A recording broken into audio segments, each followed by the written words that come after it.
আসসালামু আলাইকুম রহমতুল্লাহি ওয়া বারাকাতুহু। সুপ্রিয় দর্শক, নিশ্চয়ই আল্লাহ আপনাদেরকে ভালো রাখছে।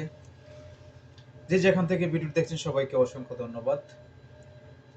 যদি আমার চ্যানেলে নতুন হয়ে থাকেন তাহলে চ্যানেলটি সাবস্ক্রাইব করে সাথে থাকবেন।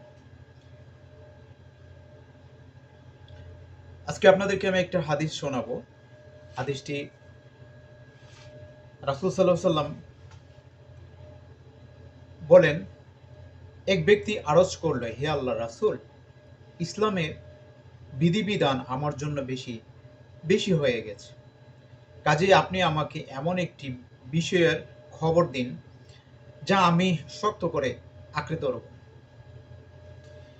রাসূল সাল্লাল্লাহু আলাইহি সাল্লাম তখন বললেন, তোমরা জিহ্বা যেন তোমার জিহ্বা যেন সর্বক্ষণ আল্লাহর জিকিরে সজীব থাকে।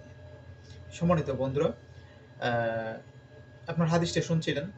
তা আসলে আসুন আমরা আল্লাহর জিকিরে সর্বক্ষণই আমাদের জিহ্বাকে ব্যস্ত রাখি, সজীব রাখি। তাহলে আমাদের জিহ্বাও জিকির করলে, আল্লাহ জিকির করলে সজীব থাকবে।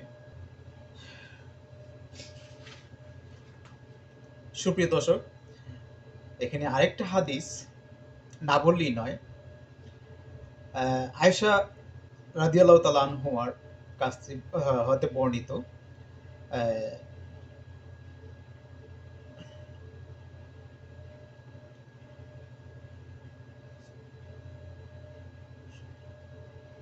সুপ্রিয় দর্শক, আরেকটা হাদিস না বললেই নয়। তা হচ্ছে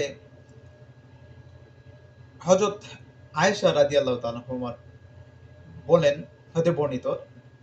তিনি বলেন, আমি রাসূল সাল্লাল্লাহু আলাইহি সাল্লামকে জিজ্ঞেস করলাম, ইয়া রাসূলুল্লাহ, আমি কিভাবে জানবো আমার কাজগুলো আল্লাহ কবুল করছে কিনা?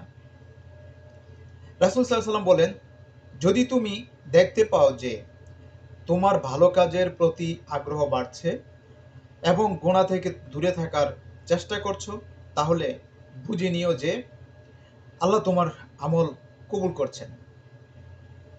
যখন আল্লাহ কারো আমল কবুল করেন, তখন তিনি তাকে আরো নেক আমলের প্রতি আগ্রহী করে দেন। সুবহানাল্লাহ। সুপ্রিয় দর্শক, আপনারা তো জানলেন